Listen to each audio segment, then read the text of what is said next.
मैं एक फीनिक्स हूँ। अंडे से निकलते ही मेरी माँ मुझे मुंह में पकड़कर सीधे हेवन रेल्म ले गई और वहाँ से इमॉर्टल फ्रूट चुरा लाई। ये नाइट एम्परर का खजाना है, ज्यादा खाओ। इतना कहकर वो खुद ही जल्दी जल्दी खाने लगी। बेचारी मेरे तो अभी टीथ भी नहीं आए थे, बस पेड़ पर लगे सारे पीच फ्रूट्स को देखती रही और मुंह चलाती रही। मेरी माँ डीमन वर्ल्ड में काफी फेमस है, लेकिन अच्छे तरीके से नहीं। उसमें फीनिक्स जैसी रॉयल एलिगेंस बिल्कुल नहीं है। वो हर दिन या तो चोरी से कुछ खाती रहती है या कहीं भी बच्चे छोड़ आती है। इसी वजह से मेरा ब्लड लाइन बहुत मिक्स हो गया और पैदा होते ही मैं ह्यूमन फॉर्म में बदल गई। माँ काफी देर खाने के बाद मुझे देखती है। उसकी गोल्डन रेड टेल मेरे चेहरे को हल्के से छूती है। ये छोटा सा लाल बच्चा सच में मेरा है? इसके तो विंग्स भी नहीं है। वो मेरे गोल मटोल पेट को उंगली से दबाती है। मैं बहुत भूखी थी और जोर जोर से रोने लगी। माँ भी मुझे खाना ढूंढने ही वाली थी कि अचानक आसमान से एक जायंट गोल्डन हैंड नीचे गिरा और उसे जमीन पर दबा दिया। फिर से तुम छोटी फीनिक्स। आसमान से ठंडी आवाज आई। बादलों के बीच एक लंबा आदमी दिखाई दिया। उसके शरीर से बहुत पावरफुल ऑरा निकल रहा था। माँ तुरंत बोली, योर मैजेस्टी, इस बार मैं माफी मांगने के लिए गिफ्ट लाई हूँ। उस आदमी ने हल्का सा हाथ उठाया। गोल्डन हैंड तुरंत गायब हो गया। माँ ने मुझे उठाया और सीधे उसके हाथों में फेंक दिया। ये बच्ची आपकी कॉम्पेंसेशन है। इतना बोलते ही वो लाइट बनकर भाग गई। मैं हवा में लटक रही थी। मेरे छोटे छोटे पैर इधर उधर हिल रहे थे। वो आदमी मुझे ध्यान से देखने लगा।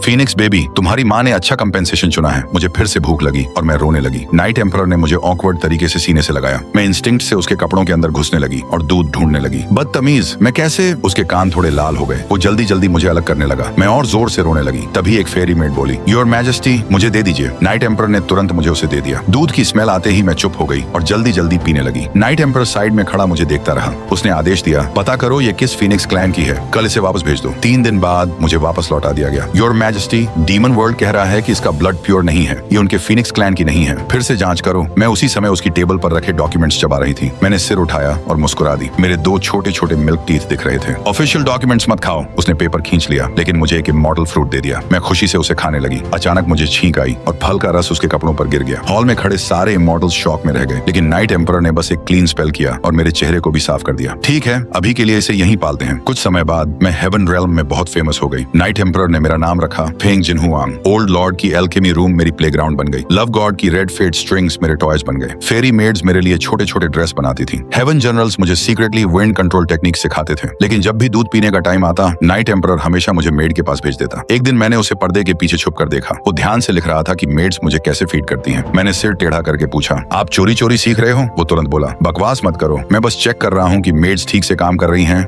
या नहीं। ऐसे ही 30 साल बीत गए, लेकिन कभी कभी मैं दूर आसमान को देखती, मुझे माँ की याद आती। एक दिन मैं पेड़ पर बैठी थी। नाइट एम्परर अचानक बोला, शायद वो ईस्ट सी में हो या वेस्ट माउंटेन में स्प्रिट हर्ब्स चुरा रही हो। फिर उसने कहा, तैयार हो जाओ, मैं तुम्हें उसे ढूंढने ले चलता हूँ। मैं खुशी से पेड़ से कूद गई। उसने मुझे पकड़ लिया। मैं हंसकर बोली, एम्परर, आप माँ से ज्यादा रिलायबल हो। वो कुछ नहीं बोला, लेकिन मुझे लगा वो मुस्कुरा रहा है। हम ईस्ट सी पहुंचे। समुद्र की हवा नम और ठंडी थी। नीचे नीला पानी चमक रहा था। कभी कभी पानी के अंदर ड्रैगन शैडोज दिखाई दे रही थी। मैंने उत्साहित होकर पूछा, एम्परर, क्या माँ नीचे हो सकती है? वो बोला, ईस्ट सी ड्रैगन किंग तुम्हारी माँ को जानता है, शायद वो उसके बारे में कुछ बता सके। अगले ही पल हम ड्रैगन पैलेस के सामने खड़े थे। ड्रैगन किंग तुरंत अपने बेटों और पोतों के साथ बाहर आया। वो झुककर बोला, नाइट एम्परर के आने की खबर नहीं मिली। स्वागत में देर हो गई। मैं एम्परर के पीछे से झांक रही थी। तभी मेरी नजर एक लड़के पर पड़ी। उसने नीला रोब पहना था और उसकी आंखें एम्बर कलर की थी। वो मुझे देखकर मुस्कुरा रहा था। ड्रैगन किंग बोला, ये मेरे तीसरे बेटे हैं, आओबिंग। आओबिंग हंसकर बोला, फीनिक्स लिटिल सिस्टर, मैं तुम्हें कोरल गार्डन दिखाऊं? मैं हाँ कहने ही वाली थी। तभी अचानक मेरी कमर के पास किसी का हाथ आ गया। नाइट एम्परर ने मुझे अपने पास खींच लिया। वो बोला, पहले काम की बात कर लेते हैं। ड्रैगन किंग तुरंत समझ गया। एम्परर, कृपया मेन हॉल में चलिए। फिर उसने एओबिंग से कहा, तुम इस छोटी फीनिक्स को साइड हॉल में ले जाओ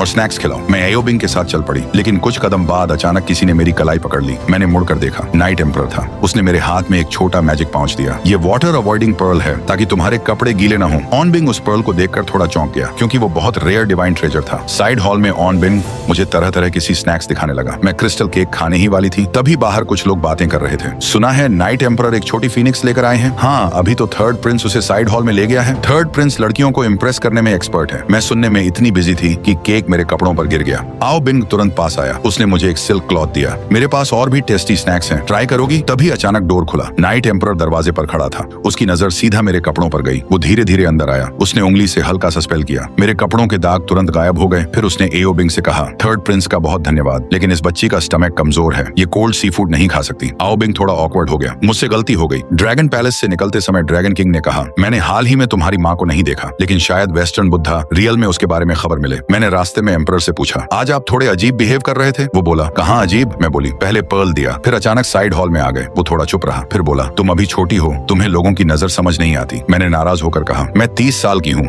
वो बोला। फिनिक्स के हिसाब से अभी भी बच्ची हूँ। फिर उसने पूछा, वेस्टर्न बुधा रेल्म देखना चाहोगी? वहाँ बोधी फ्रूट्स बहुत टेस्टी होते हैं। मैं तुरंत बोली, हाँ। वेस्टर्न बुधा रेल्म सोने की रोशनी से ढका हुआ था। हवा में हल्की हल्की चांटिंग की आवाज गूंज रही थी। जब हम पहुंचे, कई बोधिसत्व एक साथ मंत्र पढ़ रहे थे। उनमें से एक ने एम्परर को देखकर मुस्कुराते हुए कहा, एम्परर सही समय पर आए हैं। ये छोटी बच्ची कौन है? नाइट एम्परर शांत स्वर में बोले, मेरे घर की छोटी फीनिक्स है, दुनिया दिखाने लाया हूँ। जैसे ही उन्होंने मेरे घर की फीनिक्स कहा, कुछ बोधिसत्व एक दूसरे को देखकर हल्के से मुस्कुराए। एक ने कहा, सुना है फीनिक्स का असली रूप बहुत सुंदर होता है, क्या हम देख सकते हैं? मैंने एम्परर की तरफ देखा। उन्होंने हल्का सा सिर हिलाया। मैंने घूमकर अपना ट्रू फॉर्म ले लिया, एक छोटी गोल्डन रेड फीनिक्स। मेरे पंख चमक रहे थे और लंबी पूंछ रोशनी की तरह लहरा रही थी। बोधिसत्व सब एक साथ बोले, अद्भुत। फिर मैं वापस ह्यूमन फॉर्म में आ गई। तभी क्षितिगर्भा बोधिसत्व बोले, छोटी फीनिक्स, क्या तुम जिंगयुआन माउंटेन गई हो? मैंने सिर हिलाया। नहीं। उन्होंने कहा, वहाँ एक 3 लाइफ मिरर है, उसमें तुम अपना पास्ट लाइफ और फ्यूचर फेट देख सकती हो। मेरी आंखें चमक उठी। सच में? मैं तुरंत एम्परर की तरफ मुड़ी। हम वहाँ जा सकते हैं? उन्होंने थोड़ी देर मुझे देखा, फिर बोले, अगर तुम जाना चाहती हो तो चलते हैं। जिंगयुआन माउंटेन हमेशा बादलों से ढका रहता था। पहाड़ की चोटी पर एक विशाल एंशिएंट ब्रॉन्ज मिरर खड़ा था।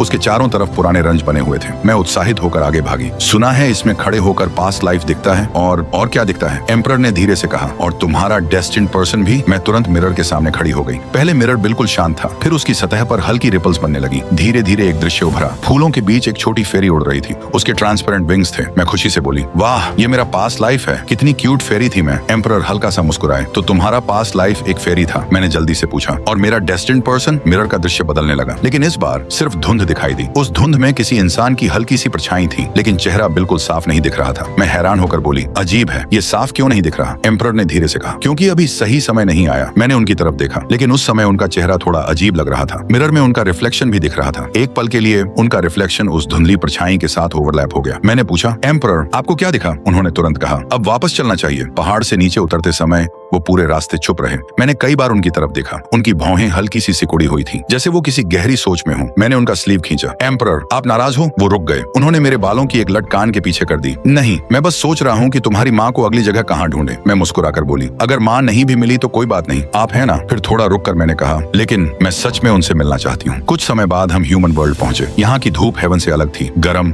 और जिंदा। मैं एम्परर के क्लाउड पर बैठी थी और हवा को सूंघ रही थी। अचानक मेरी नाक हिली। Candied Hawthorne, roasted sweet potato. मैं उत्साहित होकर बोली, एम्परर आपको भी स्मेल आ रही है? उन्होंने शांत होकर कहा, पहले तुम्हारी माँ को ढूंढते हैं। हम एक बड़े और शानदार मैंशन के सामने पहुंचे। दरवाजे पर बड़े अक्षरों में लिखा था, फीनिक्स रेसिडेंस। एम्परर ने उसे देखकर कहा, हाँ, ये टेस्ट सच में तुम्हारी माँ जैसा है। जैसे ही हम अंदर गए, अंदर से हंसी की आवाज आई। हमने हॉलवे पार किया और जो दृश्य सामने था उसे देखकर एम्परर का चेहरा तुरंत काला पड़ गया। मेरी माँ एक लग्जरी काउच पर लेटी हुई थी। एक आदमी उसे ग्रेप्स खिला रहा था, दूसरा उसके पैर दबा रहा था और आसपास 5-6 और हैंडसम आदमी खड़े थे। कोई म्यूजिक बजा रहा था, कोई वाइन डाल रहा था, कोई पंखा चल रहा था। मैं चिल्लाई, माँ। मेरी माँ ने सिर उठाया। उसकी गोल्डन रेड आंखें चमकी। वो तुरंत उठी और मेरी तरफ दौड़ी, लेकिन एम्परर को देखकर अचानक रुक गई। फिर मुस्कुराकर बोली, अरे एम्परर भी आए हैं। एम्परर का चेहरा बिल्कुल डार्क हो चुका था। माँ ने मुझे और एम्परर को बारी बारी देखा, फिर अचानक बोली, बेटी क्या तुम एम्परर के साथ इलोप्ड हो गई? एम्परर तुरंत बोले, बकवास मत करो, तुम्हारी बेटी तुम्हें याद कर रही थी, इसलिए मैं उसे तुम्हें ढूंढने लाया। माँ ने राहत की सांस ली। ओह, मुझे लगा आप 30 साल पहले का हिसाब लेने आए हैं। फिर उसने मुझे ऊपर से नीचे देखा। अरे तुम अभी भी इतनी छोटी क्यों हो? एम्परर तुम्हें खाना नहीं खिलाते क्या? मैंने गर्व से कहा, मैं रोज बहुत खाती हूँ, ओल्ड लॉर्ड के एलिक्सर पिल्स भी खाती हूँ। एम्परर ने कहा, अब जब तुम्हारी माँ मिल गई है तो कुछ समय इसके साथ रहो, अगर चाहो तो मैं अगला हिस्सा भी दे सकता हूँ। मेरी माँ तुरंत सीधी खड़ी हो गई। कोई प्रॉब्लम नहीं एम्परर, ये यहाँ जितना चाहे रह सकती है। मैंने एम्परर की तरफ देखा। आप जा रहे हो? वो मेरे सामने घुटनों के बल बैठ गए। फिर उन्होंने अपनी स्लीव से एक रिंग निकाली। उस रिंग में छोटे छोटे स्टार्स जड़े हुए थे। उन्होंने वो मेरे हाथ में रख दी। इसके अंदर कुछ छोटे टॉयज हैं, जब भी बोर्ड हो खेल लेना। मैंने क्यूरियोसिटी से रिंग के अंदर झांका और मैं चौंक गई। उसके अंदर एक पूरा स्मॉल वर्ल्ड था। उसमें बहुत सारे ट्रेजर्स, रेयर हर्ब्स,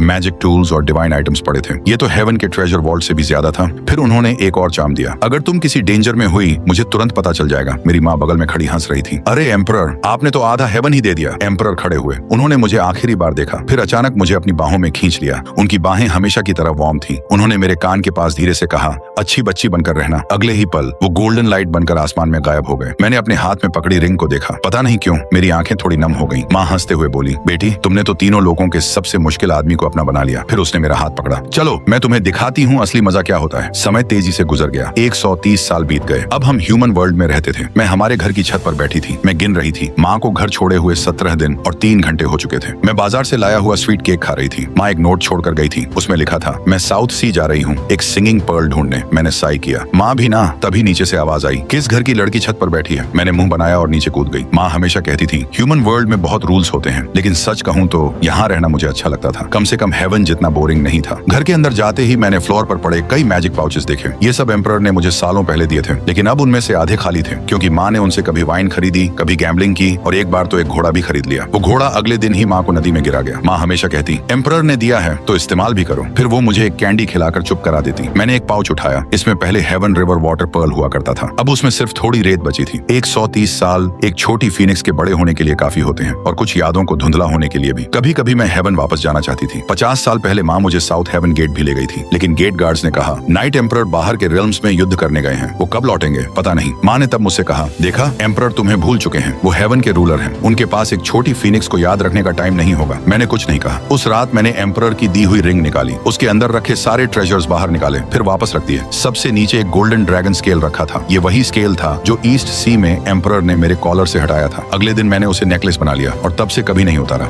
एक दिन शाम को मुझे बहुत भूख लगी। मैंने माँ के छोड़े हुए कॉइन्स उठाए और बाहर निकल गई। हमारे टाउन का सबसे बिजी एरिया था वेस्ट स्ट्रीट। मैं सीधे जैंग नूडल शॉप में घुस गई। दुकानदार हंसकर बोला, फीनिक्स गर्ल फिर आ गई, तुम्हारी माँ कहाँ है। मैंने कहा, पर्ल ढूंढने गई है, मुझे एक बाउल प्लेन नूडल्स दे दो। मैं नूडल्स खा ही रही थी कि अचानक सड़क पर हलचल होने लगी। कई लड़कियां भागती हुई जा रही थी। उनमें से एक की सिल्क स्कार्फ उड़कर मेरे बोल में गिर गई। मैंने कहा, अरे मेरी नूडल्स। लड़की हंसते हुए बोली, sorry Phoenix girl, teacher by की क्लास खत्म हो गई है, देर हो गई तो अच्छी जगह नहीं मिलेगी। मैंने होंठ सिकोड़ ली। ये वही नया टीचर था जो कुछ दिन पहले टाउन में आया था। सुना था वो बहुत इंटेलिजेंट है और बहुत हैंडसम भी, इसलिए टाउन की सारी लड़कियां उसकी क्लास में जाती थी। माँ ने भी मुझे उसे देखने भेजना चाहा था, लेकिन मैंने उसे ब्रूम लेकर घर से भगा दिया। नूडल्स खत्म करने के बाद पता नहीं क्यों मैं भी उस भीड़ के पीछे चल पड़ी। स्कूल के कोर्टयार्ड में बहुत भीड़ थी। मैं कुछ भी नहीं देख पा रही थी। मैं वापस जाने ही वाली थी, तभी अंदर से आवाज आई, आज हम शान है जिंग में फीनिक्स के बारे में पढ़ेंगे। मेरे कान खड़े हो गए। मैं तुरंत पास के पेड़ पर चढ़ गई। तभी मैंने उसे देखा। एक आदमी ग्रीन रोब पहने हुए, बाल जेड हेयर पिन से बंधे हुए, वो स्टोन बोर्ड पर लिख रहा था, फिनिक्स हर 100 साल में रिबर्थ लेती है। मैं थोड़ा और झुककर देखने लगी। तभी क्रैक, पेड़ की डाल टूट गई। मैं नीचे गिरने लगी। रिफ्लेक्स में मैं विंग्स खोलने वाली थी, लेकिन मैंने खुद को रोक लिया। लेकिन जमीन पर गिरने से पहले किसी ने मुझे पकड़ लिया। एक नरम आवाज आई, सावधान यंग लेडी। मैंने ऊपर देखा। एक आदमी मुझे पकड़े हुए था। उसकी आंखों में हल्की गोल्डन लाइट चमक रही थी। चारों तरफ लड़कियां हक्का बक्का रह गईं। मैं जल्दी से उसकी बाहों से उतर गई। मेरा चेहरा गर्म हो गया था। वो मुस्कुराया। लगता है यंग लेडी को फीनिक्स स्टोरी में काफी इंटरेस्ट है। भीड़ में से कोई हंसा। फिनिक्स गर्ल को क्या पता किताबों का। टीचर बाई ने कहा, कल हम ईस्ट सी स्टोरीज पढ़ेंगे, अगर चाहो तो तुम मेरी असिस्टेंट बन सकती हो। मैंने उसके हाथ को 3 सेकंड तक देखा, फिर अचानक मुड़ी और भाग गई। 2 गलियां पार करने के बाद मैं रुक गई। दिल तेजी से धड़क रहा था। उस रात मैंने सपना देखा, मैं हेवन में थी, पीच गार्डन के पेड़ों के बीच। नाइट एम्परर मेरे सामने खड़े थे। उन्होंने हाथ बढ़ाया। मैं उनकी तरफ कूदी, लेकिन जैसे ही मैं पास पहुंची, उनका चेहरा बदल गया और वो टीचर बाई बन गए। और तभी मुझे पहली बार महसूस हुआ, शायद मेरी कहानी अभी शुरू ही हुई थी।